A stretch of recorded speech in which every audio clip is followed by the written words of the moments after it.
जय जय गुरुदेव गुरुदेव गुरुदेव जय जय गुरुदेव।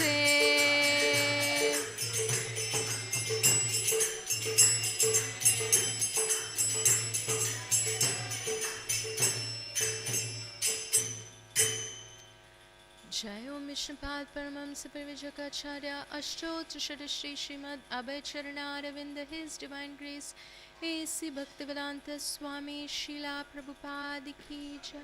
जय ओम विष्णुपाद परमहंस परिव्राजकाचार्य अष्टोत्तर श्री श्रीमद् भक्ति सिद्धांत सरस्वती गोस्वामी महाराज प्रभुपाद की जय। अनंत कोटि वैष्णव वृंद की जय। ग्रंथराज श्रीमद् भागवतम की जय। Nitai Gaur Premanande, all glories to the assembled devotees, all glories to the assembled devotees, all glories to the assembled devotees, all glories to Shri Shri Guru and Shri Gauranga. Nitai Gaur Premanande.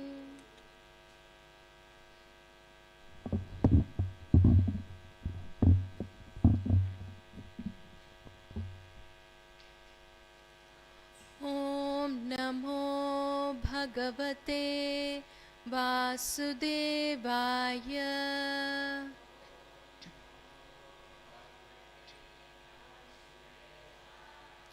Om Namo Bhagavate Vasudevaya.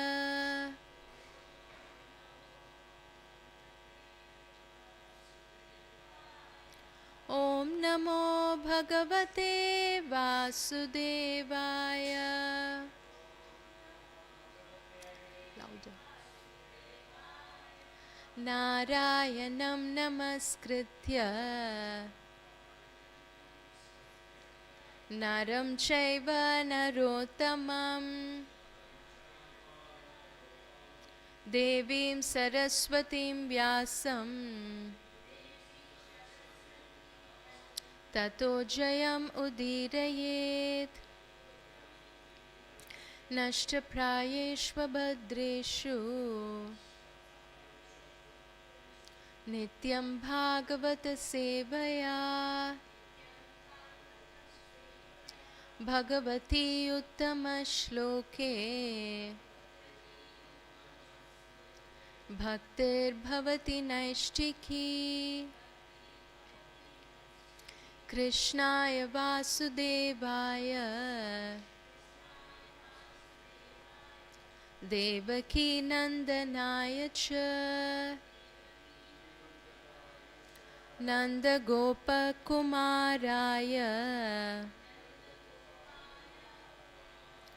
Govindaya Namo Namaha. Hare Krishna.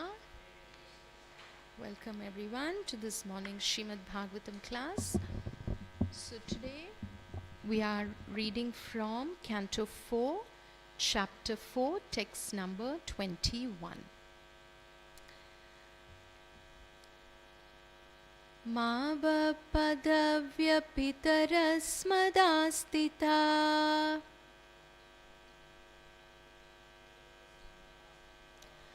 Mavat padavya pitarasmadastita Yayajñashala sunadhuma vartmabihi Yayajñashala sunadhuma vartmabihi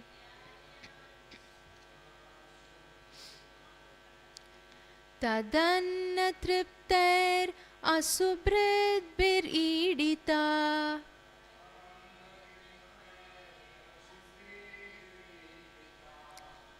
Tadanna triptair asubridbir idita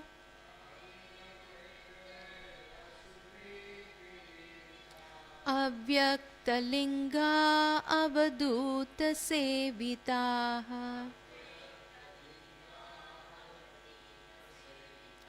Avyaktalinga avaduta sevita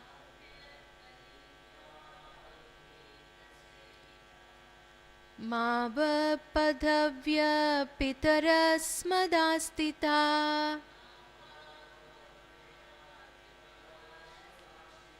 या यज्ञशालासु न धूमवर्त्मभिः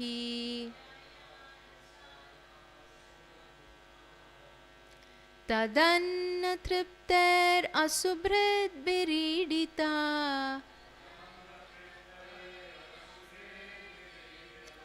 अव्यक्तलिङ्गा अवधूतसेविता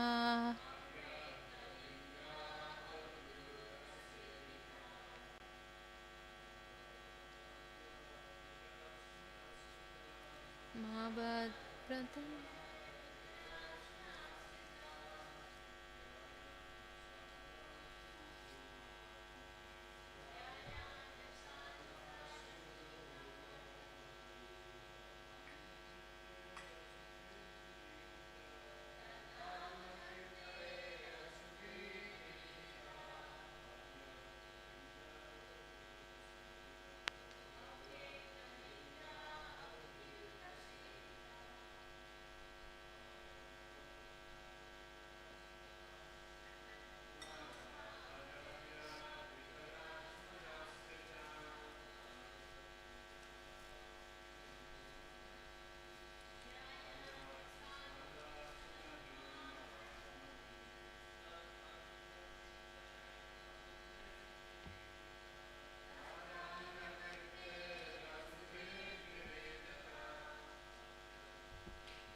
तरस्मदास्तिता या यज्ञशालासु न धूमवर्त्मभिः तदन्न तृप्तैरसुभृद्भिरीडिता अव्यक्तलिङ्गावधूतसेविता Vaishnavis मावपदव्य पितरस्मदास्तिता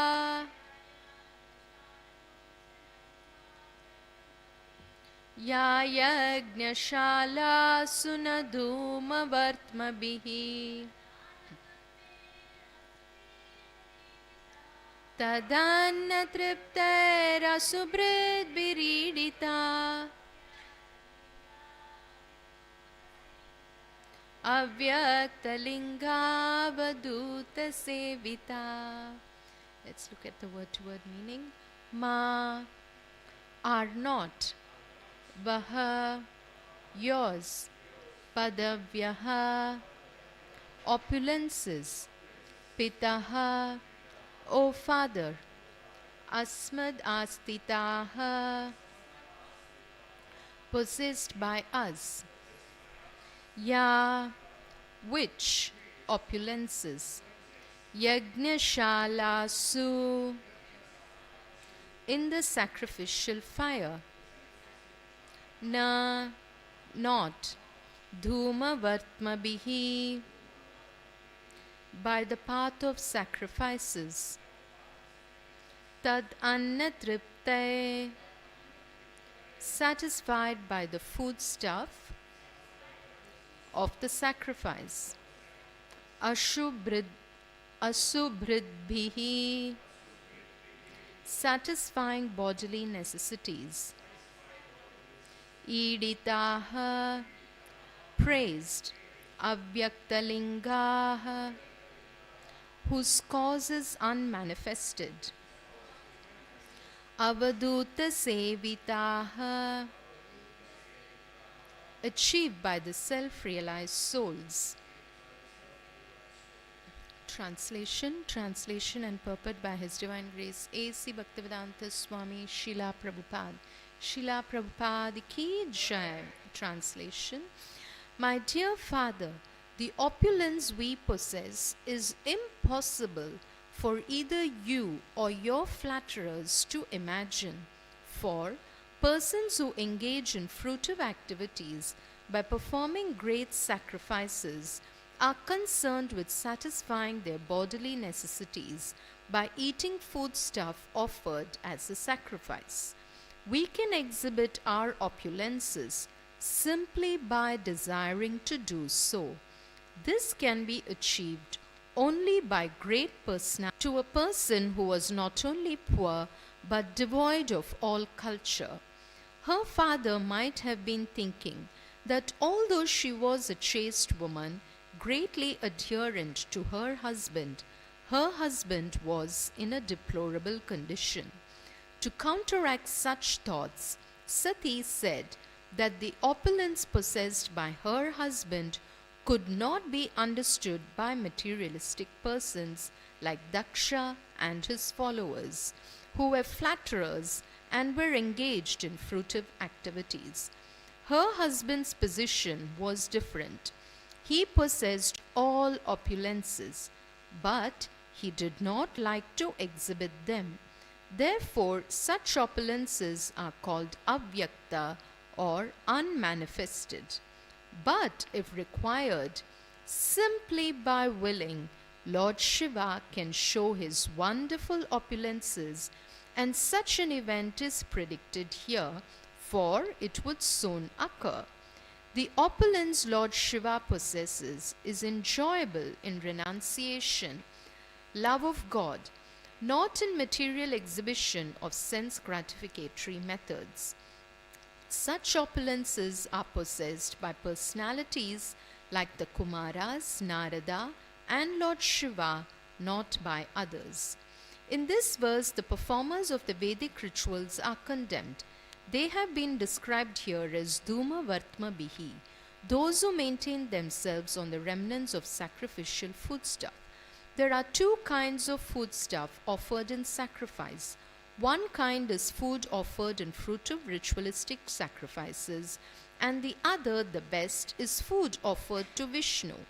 Although in all cases Vishnu is the chief deity on the sacrificial altar, the performers of fruitive rituals aim to satisfy various demigods to achieve in return some material prosperity. Real sacrifice, however, is to satisfy Lord Vishnu, and the remnants of such sacrifices are beneficial for advancement in devotional service. The process of elevation by performing sacrifices other than those aimed at Vishnu is very slow, and therefore it has been condemned in this verse. Vishwanath Chakravarti has described the ritualistic performers to be like crows, because crows delight in eating the remnants of food which has been thrown into the dustbin. All the Brahmanas who were present for the sacrifice were also condemned by Sati. Whether or not King Daksha and his flatterers could understand the position of Lord Shiva, Sati wanted to impress upon her father that he should not think her husband to be without opulence. Sati, being the devoted wife of Lord Shiva, offers all kinds of material opulences to the worshippers of Lord Shiva. This fact is explained in the Srimad Bhagavatam in the 10th canto. Lord Shiva's worshippers sometimes appear more opulent than the worshippers of Lord Vishnu, because Durga or Sati, being the superintendent in charge of material affairs, can offer all material opulences to the worshippers of Lord Shiva in order to glorify her husband, whereas the worshippers of Vishnu are meant for spiritual elevation, and therefore their material opulence is sometimes found to decrease. These points are very nicely discussed in the 10th canto. Jai. Srila Prabhupada ki Jai. Let's do Mangalacharan.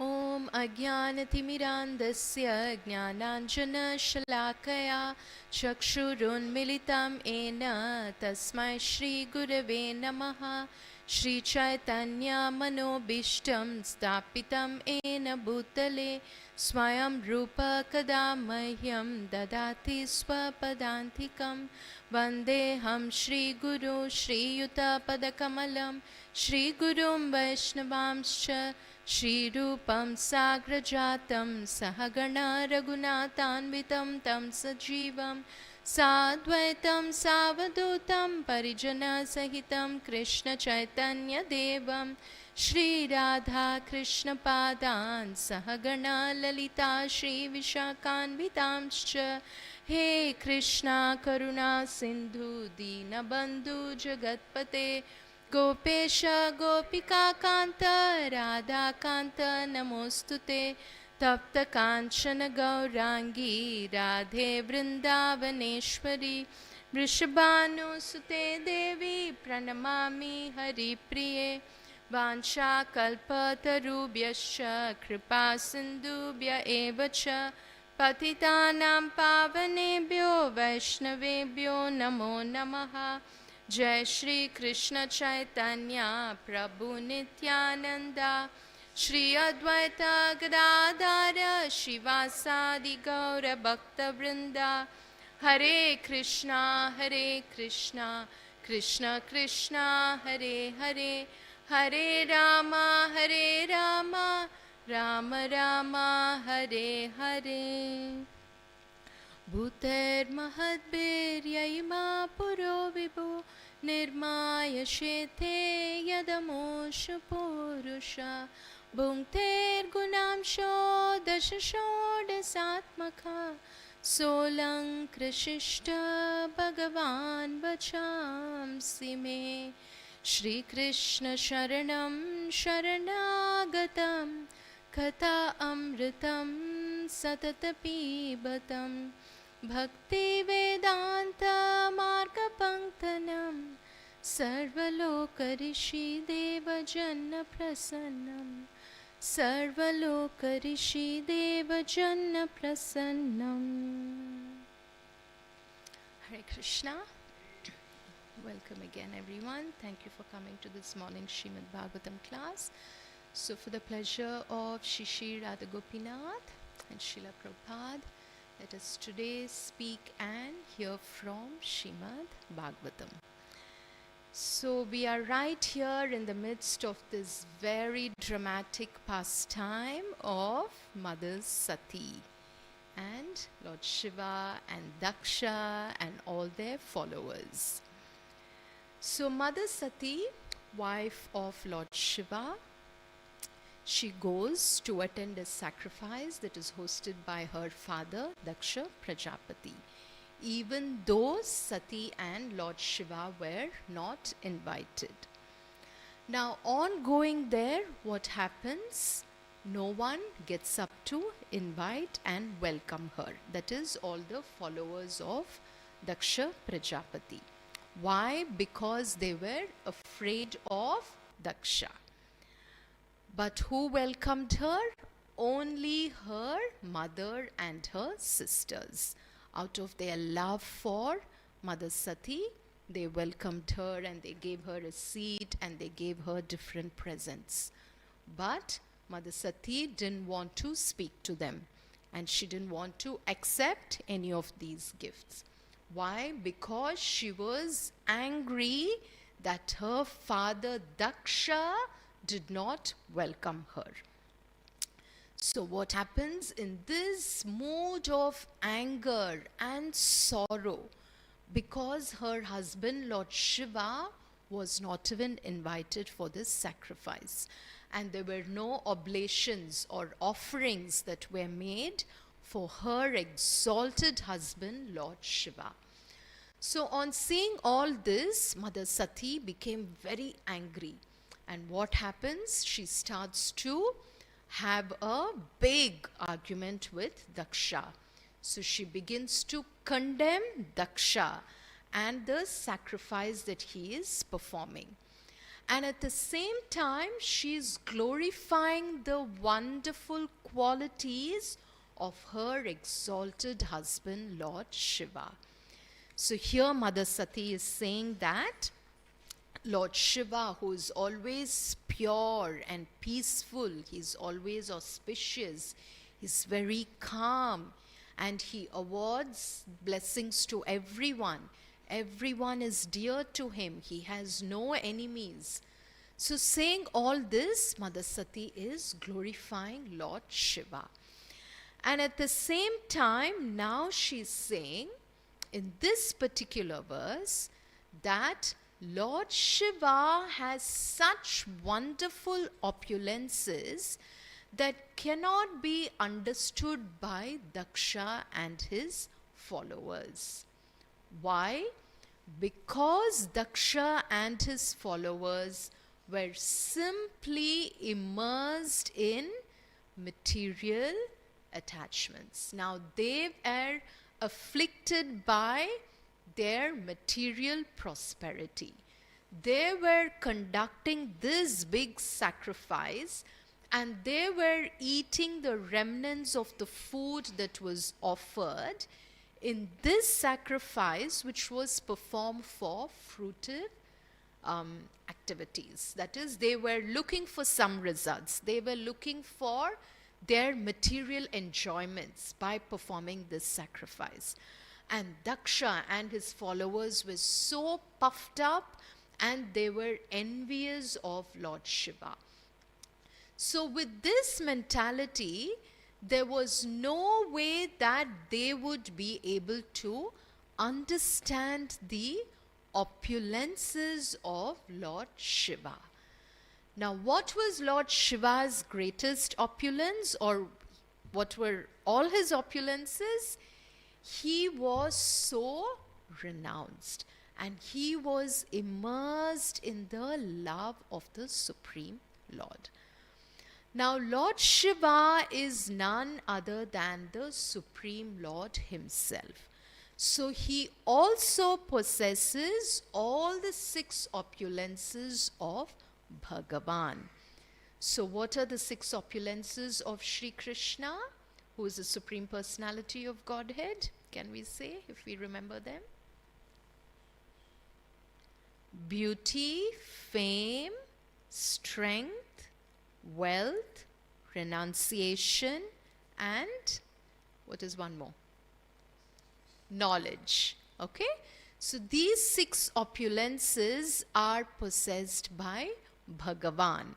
And that is why Sri Krishna is called as the Supreme Personality of Godhead. And Lord Krishna has so many other wonderful qualities.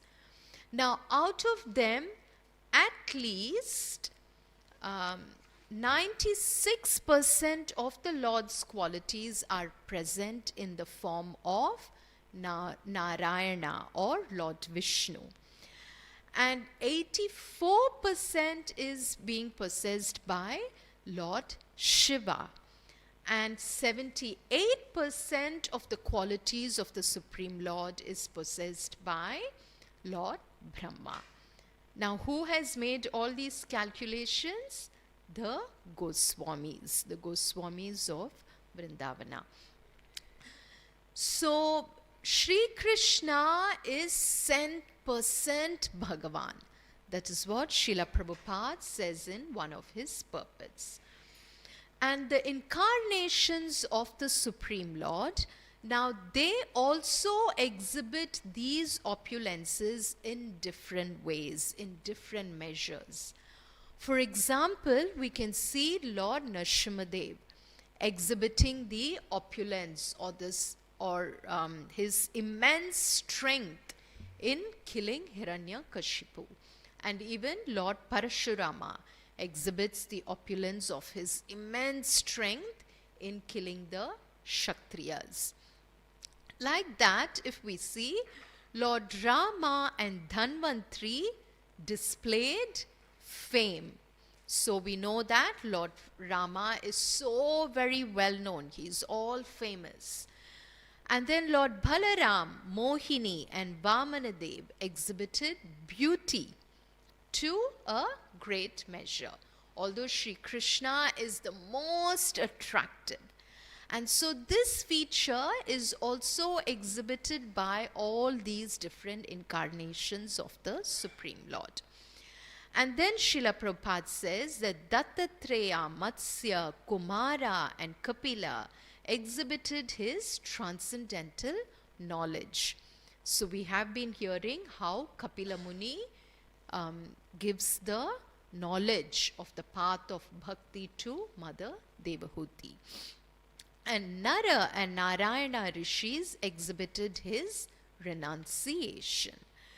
So and also Narad Muni we see, who is always engaged in singing the glories of the Supreme Lord. He is completely immersed in meditating on the Supreme Lord, and he is completely renounced.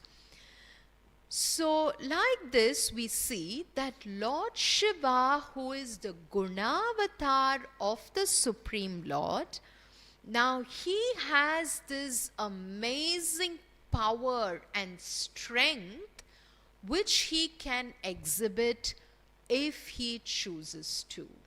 And that is what Mother Sati is saying. You cannot, she is telling Daksha, you cannot simply understand the power and the strength and the glory of my dear husband Lord Shiva and me along, that is Mother Sati as well, who is Prakriti, who is none other than the energy of Sri Krishna. She says that you simply cannot understand our opulences.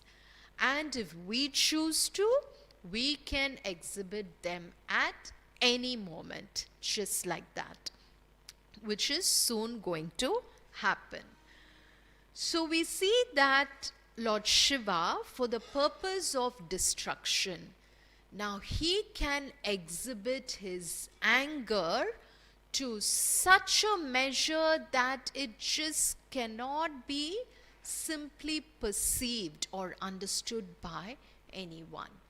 So we will see in the next chapter that when Lord Shiva, when he hears that Mother Sati, after having this long argument with Daksha, and after she expresses her anger at Daksha, what does Mother Sati do? She gives up her body. So on hearing this, Lord Shiva becomes so angry, and in his roaring anger, what does he do? He just takes a strand of hair from his beautiful matted locks of hair, and from that hair he creates this humongous black demon who was just so scary. And this demon Veerabhadra, what does he do? Along with all the Bhuta Ganas, that is the followers of Lord Shiva, they go and they, in a very devastating way, they just completely destroy Daksha's sacrifice. And Lord Shiva in his anger is just dancing at this time of destruction.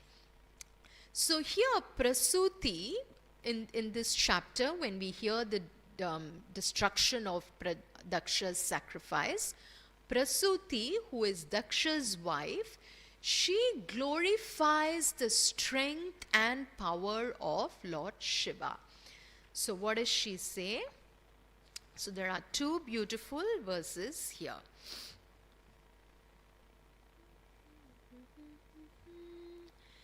Yastvananta kale vyupta jata kalapaha Svashula sucharpita diggajendraha Vitatya nritya tuditashtra dordvajan Uchchatahastastanayetno bhinnadhek.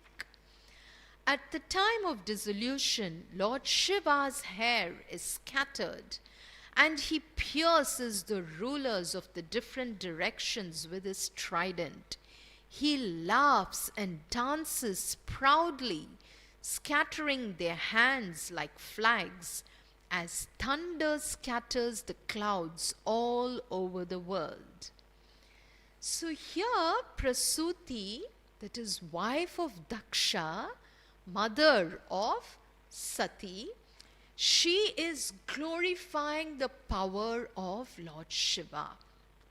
When Virabhadra, or this demon, when he is just, destructing the sacrifice of Daksha, when that is happening, Prasuti is glorifying Lord Shiva. And here Srila Prabhupada says that this description indicates that the strength of Lord Shiva is so great that Daksha's power could not be set in comparison to it. At the time of dissolution, Lord Shiva, with his trident in hand, dances over the rulers of the different planets, and his hair is scattered, just as the clouds are scattered over all directions, in order to plunge the different planets into incessant torrents of rain. In the last phase of dissolution, all the planets become inundated with water, and that inundation is caused by the dancing of Lord Shiva. This dance is called the Pralaya dance, or dance of dissolution. Prasuti could understand that the dangers ahead resulted not only from Daksha's having neglected her daughter, but also because of his neglecting the prestige and honor of Lord Shiva. So Daksha was thinking that only he was so opulent. He only knew his riches, his strength, his power. He thought that he was the leader of all the Prajapatis. And he thought that his daughter, being so chaste, being so opulent, he had given his daughter to this Lord Shiva, who in his eyes was in a deplorable condition. Whereas he could not understand the opulence and the strength of Lord Shiva. And Lord Shiva's renunciation. Now that was one of his most important opulence as well. Lord Shiva was completely renounced. He was not attached to anything. And it might look like he was wearing skulls around him, he was in the crematorium. But all this was because he was trying to reform. He was trying to reform the souls who were so completely lost. So Lord Shiva displays his opulences in a different way that Daksha cannot understand. Now, on also another beautiful verse we see here is Amarshayitva tamasahya tejasam manyuplutam durniriksham brukutya karaladam shtrabirudasta bhaganam Syat swasti kim kopayato vidatuhu. The gigantic black man, that is Virabhadra, the demon that was created by Lord Shiva, bared his fearful teeth. By the movements of his brows, he scattered the luminaries all over the sky, and he covered them with his strong, piercing effulgence. Because of the misbehavior of Daksha, even Lord Brahma, Daksha's father, could not have been saved from the great exhibition of anger. So not just Lord Shiva's anger, but even through this demon Virabhadra, Lord Shiva was exhibiting his immense anger in showing this very scary form. And as he was, just by movement of his eyebrows, this demon, he was scattering all the luminaries, that is, all those who were great, all over the sky. And he covered them with his piercing effulgence. So this demon, even though he was so dark and scary, he was so effulgent, that is, asahya tejasam. So this effulgence was not seen in a negative way, but it was the positive, the shining effulgence of the demon that was used for the purpose of destruction. So, on the contrary, Lord Shiva can also exhibit his calm nature. Here on one side, we see that he is so angry, and on the other side, he is peaceful, he is calm, and he is in a prayerful mood. Now, where do we see that? When the Prachetas, the sons of King Prachina Barhi, when they were doing a tapas, at that time, from a beautiful lake which was filled with beautiful lotuses and which was surrounded by trees and creepers and beautiful water birds, from the middle of this lake, Lord Shiva arose. And as he was coming up from this lake, there were kettle drums playing, and all the Gandharvas, the Kinnaras, they were all singing and chanting the glories of Lord Shiva, and they were playing drums. And in this beautiful setting, Lord Shiva arose from the lake. And at this time, the Prachetas, they offered their obeisances to Lord Shiva, and then Lord Shiva begins to chant the Rudra Geet, which is a beautiful prayer glorifying the Supreme Lord. So here we again see a beautiful description of how Lord Shiva rose from this lake. Tarheva sarasastasman nishkramantam sahanugam upagiyamanam amara pravaram vibhudanugai taptahe manikayabham shitikantam trilochanam prasada sumukham vikshya pranemurjata kautuka. The Prachetas were fortunate to see Lord Shiva, the chief of the demigods, emerging from the water with his associates. His bodily luster was just like molten gold. His throat was bluish, and he had 3 eyes, which looked very mercifully upon his devotees. He was accompanied by many musicians who were glorifying him. As soon as the Prachetas saw Lord Shiva, they immediately offered their obeisances in great amazement and fell down at the lotus feet of the Lord. So here we are seeing the beauty of Lord Shiva being displayed. So we see that Lord Shiva's luster was like molten gold. So who else do we see who has such a beautiful luster as molten gold? Lord Chaitanya, Srimati Radharani. So they have such a beautiful golden luster.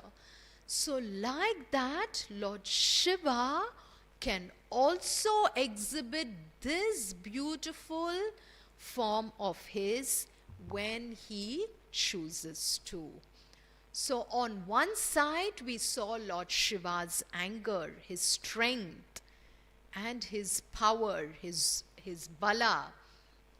And here we are seeing Lord Shiva's beauty as he is showing his darshan to the Prachetas.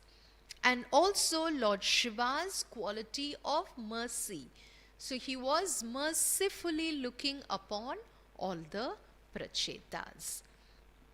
And here we see Srila Prabhupada saying that the word Vibhudanugai indicates that Lord Shiva is always accompanied by the denizens of the higher planets known as Gandharvas and Kinnaras. They are very expert in musical science, and Lord Shiva is worshipped by them constantly. So how beautiful is this? On one side we are seeing that the Bhutaganas, they are all the ghostly kind of creatures. They are accompanying Lord Shiva for the purpose of destruction. And here we see that all the Gandharvas and the Kinnaras, they are also accompanying Lord Shiva, playing musical instruments and singing the glories of Lord Shiva and offering their obeisances to him. So like this, Lord Shiva can choose to exhibit his opulence, his strength, his beauty as and when he chooses to. And this was not understood by Daksha or his followers. So that is what Mother Sati is saying, that because you are so engrossed in your material affliction, you cannot understand the greatness of my exalted husband, Lord Shiva. So in the second paragraph of today's purport, Srila Prabhupada elaborates on the different sacrifices that are performed. So there are different types of sacrifices or yajnas that are performed for fruitive results, or they are looking for some enjoyment. So people do sacrifices to glorify or to please the different demigods. Why? Because they want some kind of immediate enjoyment. So there is something called as Shreyas and Prayas. So Prayas is the immediate benefits, and Shreyas is the long-term benefit or the long-term satisfaction, the long-term enjoyment that one can get. So some people like Daksha and his followers, they were doing these sacrifices simply for their own material prosperity. And simply by eating the food that was offered in these sacrifices, they were trying to satisfy their needs. And in this kind of mentality, there was no way that they could understand Lord Shiva's greatness. So here Srila Prabhupada explains that sacrifices pleasing to Lord Vishnu should be performed. So even though yajna or sacrifice itself is Lord Vishnu, but still, if people's intentions are to just pleasing the demigods, then their results will also be given to them in such a way. Whereas when we intentionally want to please Lord Vishnu, so what is the verse in Bhagavad Gita? Yajnartat karmano nyatra lokoyam karma bandhanaha tadartam karma kaunteya mukta sangha samachara. That is, sacrifice or worship should be done for the pleasure of Lord Vishnu. Otherwise, a sacrifice can be binding. It can bind you to the material world again and again. Whereas when sacrifices are performed for the pleasure of Lord Vishnu, then that is liberating. Now for us as practicing sadhakas, as devotees, what is our liberation? Not just getting liberated, getting free from everything, but our liberation is to serve Shri Radha Gopinath, to serve Shri Krishna, to serve our Guru, to serve the devotees. That is what we take pleasure in. So Mother Sati is saying that you are doing these sacrifices not to please Lord Vishnu, who is very dear to my dear husband Lord Shiva. And therefore there is no way that you can understand the greatness of my husband Lord Shiva. And then in the third paragraph of today's purport, Srila Prabhupada explains how Mother Sati, who is the wife of Lord Shiva, who is none other than the auspicious internal potency of Sri Krishna, his energy, Shubhadra. She is also Mother Parvati, who can award all opulences to everyone when they bow down to her. So we see that Mother Durga can be strict, she can punish when somebody is, on a very wrong path. At the same time, when someone worships Mother Durga for any benefits or material opulences, she just awards them easily. It's not so difficult for her. Why? Because she is the energy of Lord Krishna. And Lord Krishna can easily bless anyone with everything. Whatever their desires are, Sri Krishna will easily satisfy. So like that, Mother Durga can also easily offer any opulence to anyone. It is not a big deal for her. And therefore, Mother Sati is saying that, O Daksha, you do not know our opulences. And here Srila Prabhupada explains that all this power of Mother Durga is explained in the 10th canto. So where do we see that? Just before Lord Krishna appears, when all the demigods, when they go and when they pray to Lord Vishnu. What does Lord Vishnu at that time? He says, "Oh my potency, Yogamaya, please go." That is, what does he say? Please go to Vraja to assist me in my pastimes. So Lord Vishnu says, "Gaccha Devi Vrajam Bhadre Gopa Gobir Alankritam Rohini Vasudevasya Bharyaste Nanda Gokule Anyascha Kamsa Sambigna Vivareshu Vasantihi." So the Lord orders, and he says, he orders Yogamaya. And what does he say? "O my potency," that is Gaccha Devi, please go, who are worshipable for the entire world and whose nature is to bestow good fortune upon all living entities. So here the Lord is describing his Yogamaya, who is going to appear as the daughter of Mother Yashoda, who is going to be the sister of Lord Krishna, who is going to be Subhadra. So here the Lord is saying, "O my potency, you who is worshipable for the entire world and whose nature is to bestow good fortune upon all living entities, go to Vraja, where there live many cowherd men and their wives. In that very beautiful land where many cows reside, Rohini, the wife of Vasudev, is living at the home of Nanda Maharaja. Other wives of Vasudev are also living there. Because of fear of Kamsa, please go there."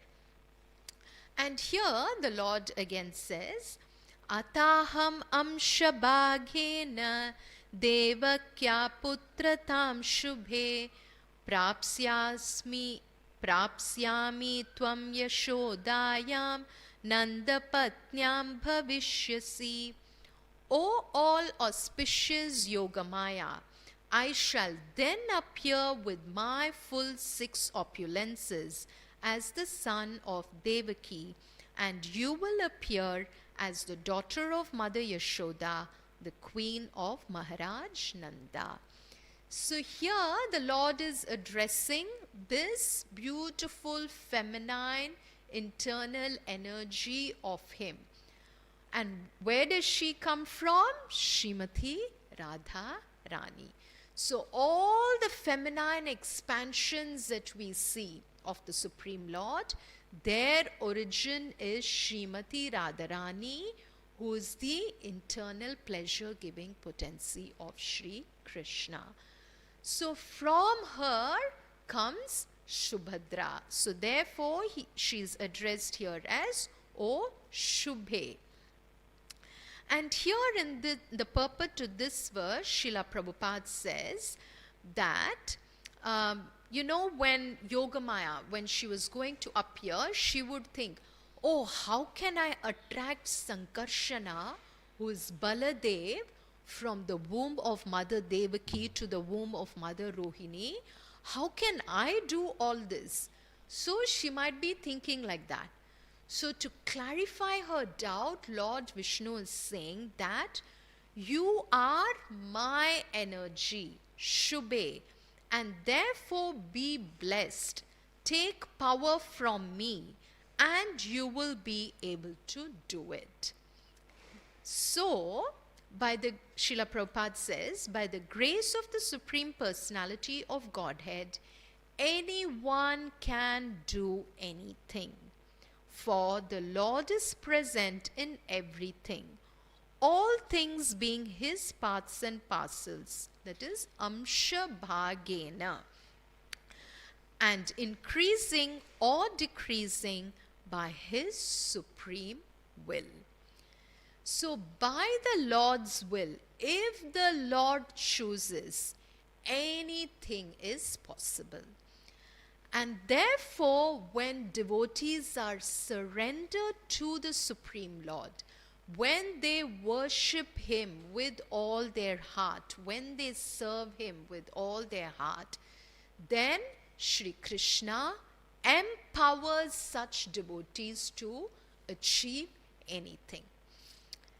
So that way here, the Lord also says that ordinary human beings will worship you gorgeously. That is, he is speaking to his energy, Yogamaya, with various paraphernalia, because you are supreme in fulfilling the material desires of everyone.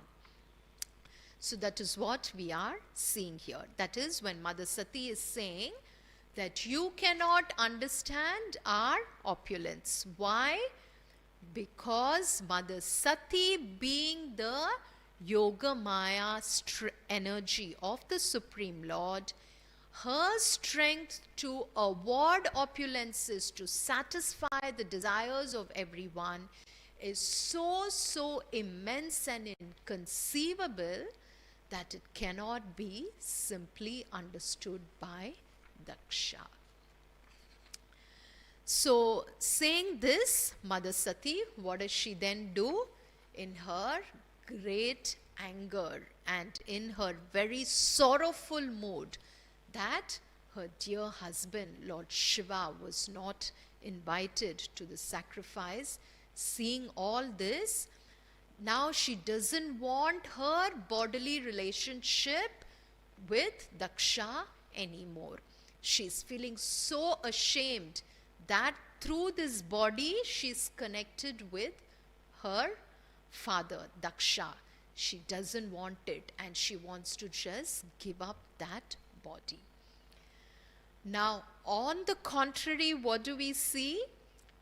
When a body is related in serving Lord Krishna, when a devotee uses their life, their body, their soul as an instrument to serve and please the Supreme Lord Sri Krishna, then what happens? Such a body becomes spiritual. Such a body becomes a pleasurable thing for Lord Vishnu. And we see that where in the pastime of Ambarish Maharaj, what happens? He uses his body, all parts of his body, to serve the Supreme Lord. And there we also see Tadbritya Gatra Sparshenga Sangamam. That is associating and serving devotees who are engaged in the service of the Supreme Lord, then that becomes a very pleasurable activity in the service of the Supreme Lord. So we see this two extreme contrasts. So Mother Sati, seeing that her body is come from Daksha, who cannot please the Supreme Lord, she wants to give it up. Whereas on the other hand, when a devotee can use their body in the service of Sri Krishna, then what do? We maintain our body and our soul together. We try to nourish, we try to take care of our health for the pleasure of Sri Krishna, so that we can serve the Lord more and more. Because sometimes by reading such verses, people can think, oh, Sati, she was so angry and she gave up her body. She was so sorrowful, she gave up her body. So like that, even I don't need my body. I'll give up my body. So those kinds of things should not come into the mind of people. Because we should see ourselves as servants of Krishna. We are here to serve Krishna and his devotees. And therefore, we have to honor and value our body as an instrument for the pleasure of Krishna. Without that, it means nothing. And then one day, but nevertheless, it is a material body. It has to perish at some point. So that time, when that happens, when the physical death happens, our soul will still move to the lotus feet of Shri Radha Gopinath. So on that note, let's chant Hare Krishna Mahamantra for the pleasure of Shri Radha Gopinath, and let us pray that unlike Daksha and his followers, who were so envious, who were so puffed up, unlike them, let us take the mood of Lord Shiva, and let us always follow in the footsteps of such an exalted Vaishnava as Lord Shiva and serve Shri Radha Gopinath. Hare Krishna, Krishna Krishna, Hare Hare, Hare Rama, Rama Rama, Hare Hare. Jai Grantraj Srimad Bhagavatam ki jai, Srila Prabhupada ki jai, Srila Gurudev ki jai, Ananta Koti Vaishnava Vrinda ki jai, Nitai Gaur Premanande, Gaura Bhakta Vrinda ki jai.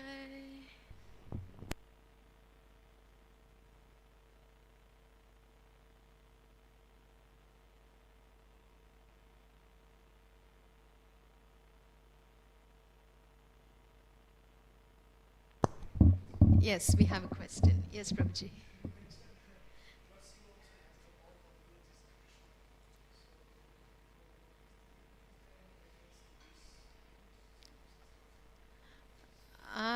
So that's what we saw. We can see his strength, which is so powerful, as we saw, in which he could exhibit in destruction. We saw his beauty, his bodily luster, as he was arising from the lake. Lord Shiva also has beautiful matted locks of hair.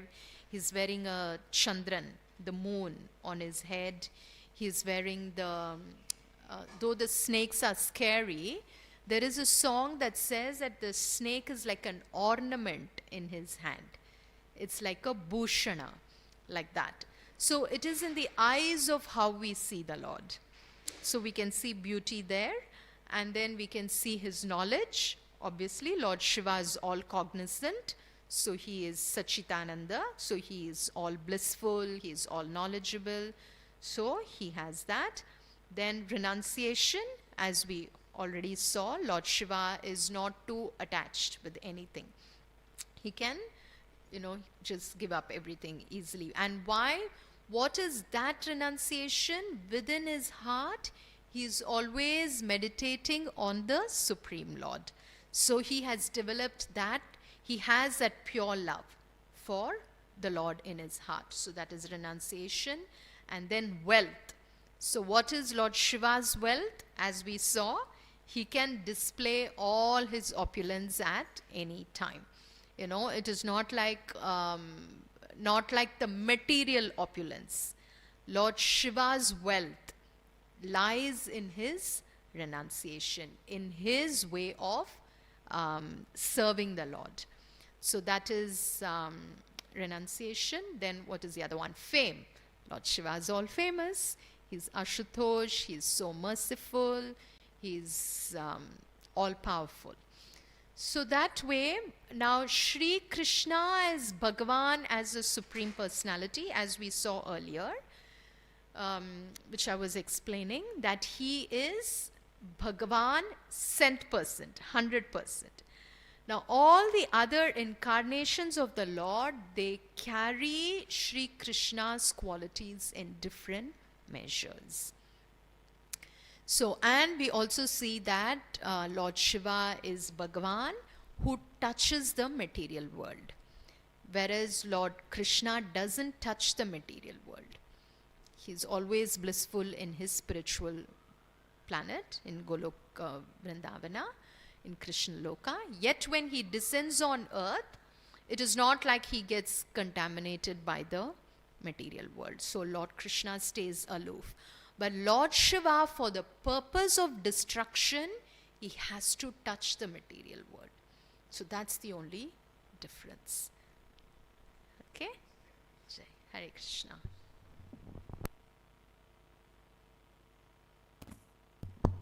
All done? Okay? Jai. Welcome to our temple. Hare Krishna. So you can take beautiful darshan and then have prasad.